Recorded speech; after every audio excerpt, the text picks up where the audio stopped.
the FNAF movies came out, they also made novels of the movies. Well, they have some differences. They are basically almost exactly like the movies. But today in this video, I'm going to go over why do these books exist and what purpose do they serve. So, let's start the video.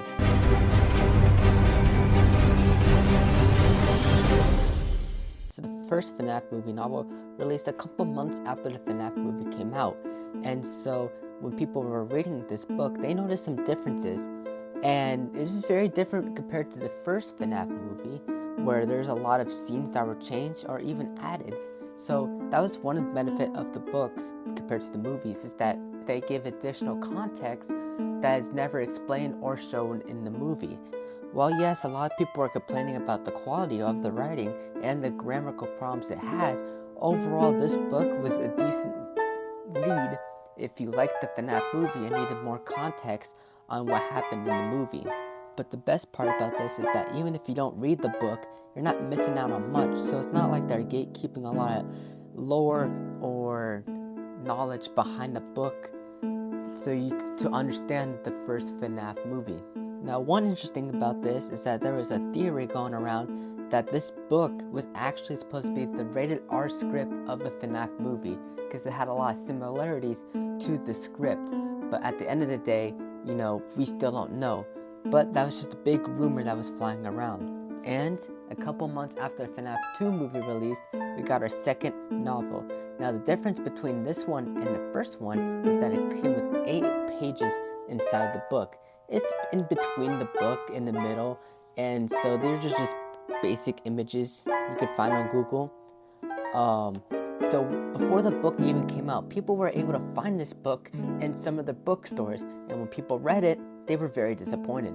You see, the FNAF 2 movie wasn't received well by normal people. Obviously the fans liked it, but to those who never liked Five Nights at Freddy's or new to the series, they thought the movie was boring and worse than the first one. Now, I made a review on both of these novels, especially the second one, where I think this is actually the worst FNAF book out there, because you take the bad writing of the FNAF 2 movie and you make the characters even worse. They made them more creepy in the second movie, when I made my creepy more like creeps. And so this book had a lot of controversy before it released. But when it comes to lore, yes, it gives us some context, but not as much as the first one, I would say. I think the second one basically follows the same thing with some changes that you might have noticed. So I'm going to try to answer the title of this video. Why do the FNAF movie novels exist? Now, like I mentioned, they give context to the movies that the movies did not provide. So in the first one, it provides us on why Abby was born. Abby was born because it was out of necessity due to Garrett being taken. You see, the parents of Mike missed Garrett so much that they had another child to sort of like replace Garrett in a way. So that's the origin of Abby, and that was only explained in the novel, and the movie never mentions it at all. And in the second book, I mean, yes, there is some additional context, like for example, Lisa going through the newspapers about the FNAF 2 location and learning about what happened to Charlotte. But other than that, there's not a lot of additional content or information provided in the second book compared to the first one. What you could say is the benefit of reading these books is that you get more context. But like I mentioned, the first book provides more context than the second. Now, movie novels aren't a new thing. A lot of, big movies do it. I believe The Hunger Games, some Star Wars have movie novels where they do the same thing as FNAF, where they, change things up a little bit. And, usually they're in their own continuity, so that means they're not canon to the actual, movies that they're based off. And that's what these these novels are, is that they're not canon to the movies, but their own theme, because they're different compared to the movies, meaning that the FNAF movie novels are in its own timeline compared to the movies. So they're not sharing the same timeline, they're on their own, which can be kind of confusing to people introduced to FNAF, because you have to deal with the book, continuity, and then you have to worry about the, spin-offs, and then now the FNAF movie, and then the FNAF movie books. So that's one problem about these books that, these books provide, is that they're on your own timeline. But these books just feel like a cash grab, which is another point I'm going to make about, is that these books feel like cash grabs. I mean, there's a lot of grammatical mistakes in both these books, but I think the first one is worse compared to the second one, because the first one feels very rushed, because you know the first movie was kind of rushed, you know, it went through different studios and directors, so the first one feels rushed. There's a lot of, you know, incomplete sentences, wrong words, you know, missing periods, which, funny enough, actually happens in the second novel as well. And so these books do feel like a way for Scholastic to get their hands on some of the profits from the movies. And it's very interesting that they made the second one, because when I mentioned about the first FNAF movie novel before the second one even came out, you know, most FNAF fans wouldn't tell you, and I didn't know the FNAF movie novel even existed, the first one, until I looked up on Amazon and I just found that there's a FNAF movie novel. And then obviously with the second one, a lot of people knew about it, mainly because a lot of people did videos on the first one. In addition, there's a lot of controversy behind the second one, like I mentioned, making the characters creepy and still having that horrible writing from the second FNAF movie. That's my main theory on why these two books exist.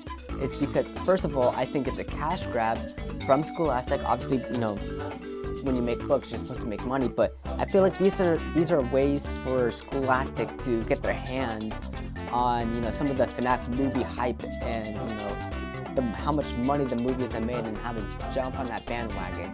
In addition, I think, yeah, I mean, they're pretty good in providing additional content and additional information as well in context.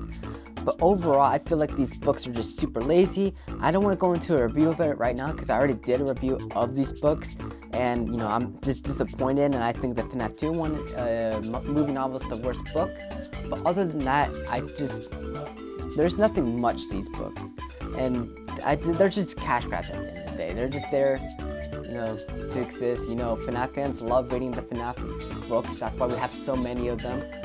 And so that's what these feel like. They just feel like they're just there for money and nothing else. And, you know, I wish Scott, you know, maybe with the third novel, if they ever do one for the third novel, which they probably will be, because, you know, they did one for the first one and they did for the second one. So they're probably going to do one for the third one as well.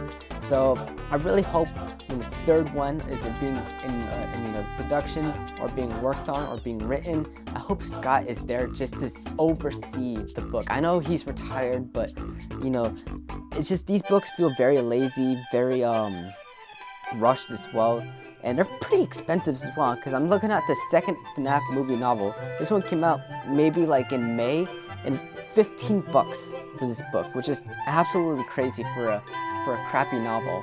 So I really hope they do fix the grammatical problems, and I hope for the images, if they do that for the next novel, they actually use some behind the scenes footage instead of images you can find on Google. So that's why I wanted to make this video. I just took a look at these books, and, you know, when I reread the first FNAF novel and I read the second one, I just thought to myself, why do these books exist? Well, I just basically answered it in this whole video. Money, and, you know, to give some context, not a whole lot. You know, it still doesn't fix the problems of the movies, and that's what these books could have been. They could have been helping, you know, shift the movies in a way, or help explain things a lot clearer, and they do to a certain degree, until, you know, they make some parts more confusing, or, you know, yes, they solve a lot of like mini problems that the movies had, but not to great detail. So I just really hope they lock in for this third one, and, you know, I love FNAF 3, so hopefully it turns out good. Who knows if the third movie will turn out good. So that's basically what I wanted to talk about, how these FNAF movie novels, you know, came to be and why are they here, and that's just basically the whole gist of this video. So thank you for watching, make sure to like and subscribe, and I'll see you in the next video.